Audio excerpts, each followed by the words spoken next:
السلام عليكم ورحمة الله وبركاته. يسعد أوقاتكم أهلي وأخواتي. خبرنا للآن هو خبر عن طفل سوري تعرض للتعذيب بشكل وحشي على أيدي مواطنين أتراك في ولاية غازي عنتاب. والخبر هو إدانات سورية وتركية لتعذيب طفل سوري في ولاية غازي عنتاب. خليكم معنا لنشوف التفاصيل.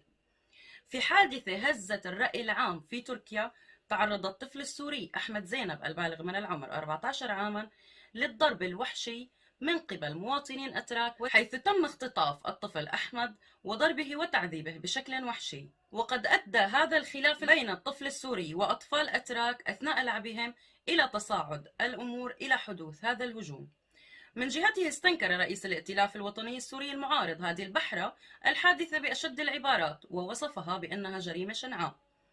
ومن جهة أخرى طالب الصحفي التركي شاريا فوز بمعاقبة الجنات، وأكد على أن هذا العمل يسهم في نشر روح الكراهية، محذرا من تصاعد الفاشية والعنصرية كقضايا تشكل تحديات للأمن القومي في تركيا.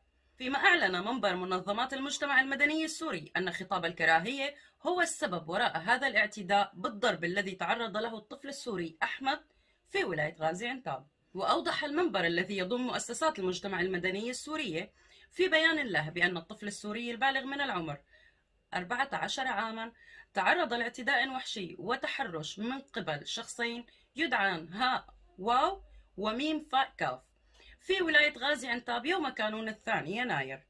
وأشار المنبر إلى أن القضاء أمر بحبس الشخصين على ذمة التحقيق، وذلك بعد توقيفهما، معربا عن شكره لولاية غازي عنتاب ومديرية الأمن لتحركها بسرعة بخصوص هذه القضية. حسبنا الله ونعم الوكيل. هذا اللي صار مع الطفل السوري أحمد، الله يحميه يا رب. بنتمنى له الشفاء العاجل وبنتمنى الصبر لأبوه ولعائلته.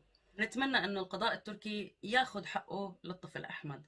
تحياتي واحترامي للجميع، بتمنى لكم الخير. انتظروني بالفيديوهات القادمة، ولا تنسوا الاشتراك بالقناة وتفعيل الجرس لتوصلكم الفيديوهات اتباعا.